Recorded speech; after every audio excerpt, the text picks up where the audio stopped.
दोस्तों, सद्दाम हुसैन को आप सब बड़े अच्छे तरीके से जानते होंगे और इस बात में कोई शक नहीं है कि सद्दाम हुसैन को हमेशा से ही दुनिया के लोगों की तरफ से अलग अलग तरीके से देखा जाता है। कोई इनको हीरो मानता है तो कोई इनको विलन भी मानता है।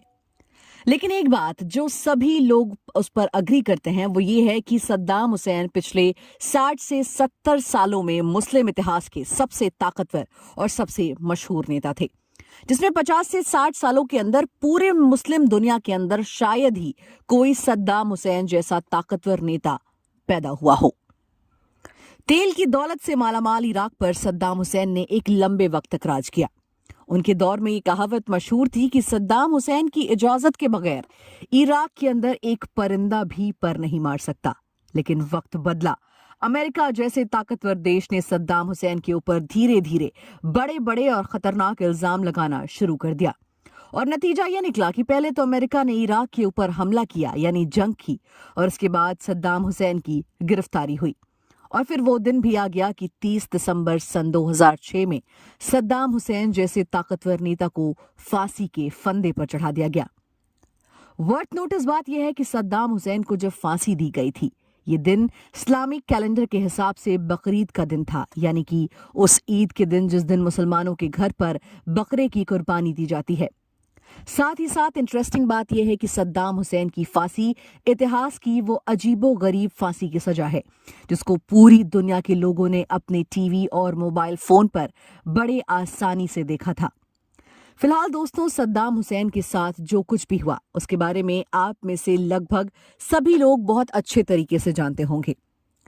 तो आप लोगों ने इस पूरे इंसिडेंट के बारे में बड़े गहराई के साथ पढ़ा और सुन रखा भी होगा शायद। मगर आज की इस वीडियो में हम बात करेंगे सद्दाम हुसैन की उन दो बेटियों के हालात के बारे में जो कि सद्दाम हुसैन की जिंदगी के हद से ज्यादा अजीज और उनके लिए हद से ज्यादा लाडली हुआ करती थी।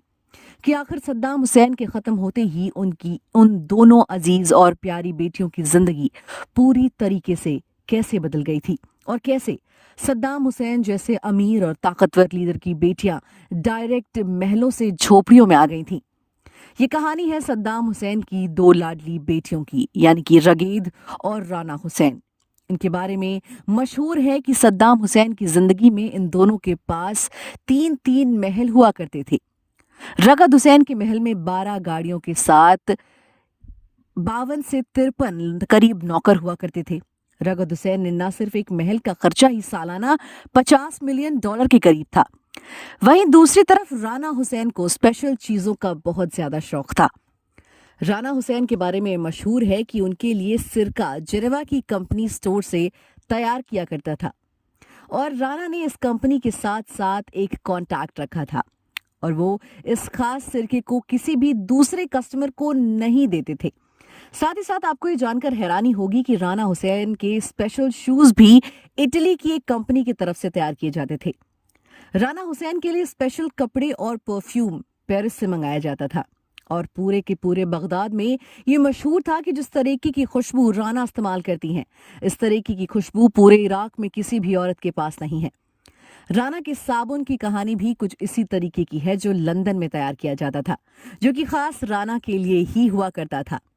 ये जो कि दोनों की दोनों सद्दाम हुसैन की बेटियां शादीशुदा थीं, जिनके अपने बच्चे भी थे और जाहिर है कि उनके बच्चे भी एक शाही जिंदगी गुजारा करते थे। इन दोनों लोगों के पूरे महल एयर कंडीशन हुआ करते थे, यहाँ तक कि घोड़ों के लिए भी अलग घर बनाए हुए थे और यहाँ पर गाय भी रहती थी जिनके जरिए इन लोगों को दूध प्रोवाइड किया जाता था। महलों की साफ सफाई के लिए भी बहुत सारे नौकर और बड़ी बड़ी मशीनें हुआ करती थीं। दोस्तों, उस दौर में ये दोनों शहजादियां और ये बच्चे जिस इलाके में निकल जाया करते थे, उस इलाके के लोग हकीकत में उनके लिए पलखें बिछा दिया करते थे। लेकिन वक्त ने अपने आप को पूरी तरीके से बदल दिया और कुछ दिनों के बाद ही ये महलों में रहने वाले बगदाद के उन छुपे हुए कमरों में रह रहे थे जहां ना तो बिजली थी और ना ही पानी मौजूद था। अगर इन लोगों की जिंदगी अचानक अर्श से फर्श पर आ गई थी और ये सब हुआ था सद्दाम हुसैन का दौर खत्म होने की वजह से। लेकिन जैसे ही सद्दाम हुसैन के हाथ से पावर गई, वैसे ही उनकी जिंदगी खुद के लिए अजाब बन गई। वैसे तो आप लोगों ने ये पढ़ा और सुना होगा कि जब सन 2003 में सद्दाम हुसैन के हाथों से पावर गई थी और सद्दाम हुसैन को अमेरिका के फौजी बुरी तरीके से ढूंढ रहे थे। तो उस दौरान सद्दाम हुसैन की इन दोनों बेटियों ने जॉर्डन की तरफ रुख कर लिया था और जॉर्डन में जाकर रहना शुरू कर दिया था। दूसरी तरफ जो कि जॉर्डन की दूसरी फैमिली थी और जो कि बादशाह की फैमिली थी, उन्होंने भी इनका बहुत ज्यादा ख्याल रखा था और इनको इस खतरनाक दौर में भी पूरी तरीके से प्रोटेक्शन दिया था।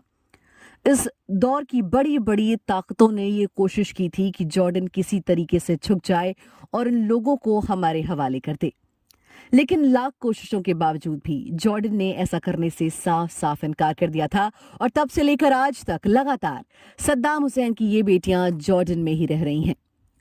लेकिन दोस्तों, इस बात में कोई शक नहीं कि इन दोनों बहनों के लिए जॉर्डन आने से पहले जो दिन थे और अमेरिका ने जब इराक पर हमला किया था, तभी सद्दाम हुसैन के हाथ से पावर चली गई थी और तब से लेकर उस दिन तक जब तक ये लोग जॉर्डन नहीं पहुंचे, इस बीच के जितने भी दिन थे, ये दिन यकीनन इन दोनों बहनों के लिए और इनके बच्चों के लिए बहुत डरावने थे। ये दोनों बहनें जिन छुपे हुए कमरों में रह रही थीं, वो एक ऐसी जगह पर मौजूद थे जहां ना ही कोई गली पहुंचती थी और ना कोई सड़क। इससे आप लोग ये अंदाजा लगा सकते हैं कि उनकी लोकेशन क्या थी।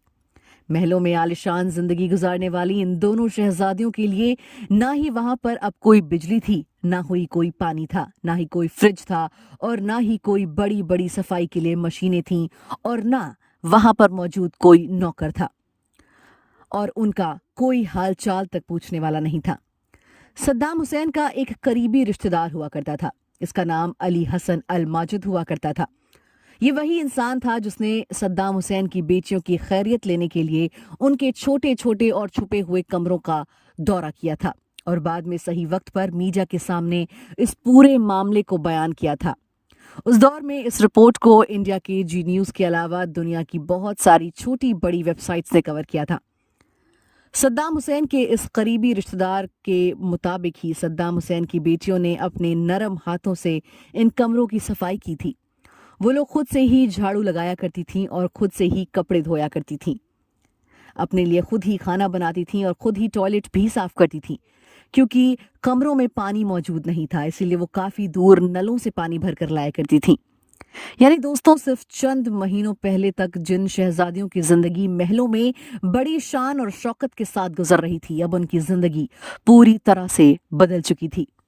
लेकिन दोस्तों, भले ही हालात की वजह से ये इतनी बुरी कंडीशन में आ चुकी थी और इतनी ज्यादा मजबूर हो चुकी थी, लेकिन फिर भी सद्दाम हुसैन जैसे ताकतवर नेता की बेटियां ही इसलिए उस वक्त बहुत जल्द ही आ गया जब जॉर्डन जैसे देश ने उनको पनाह दी और एक बार फिर से उनको अपनी नई जिंदगी शुरू करने का मौका मिला और आज तक ही लोग जॉर्डन में ही अपनी जिंदगी को गुजार रही हैं।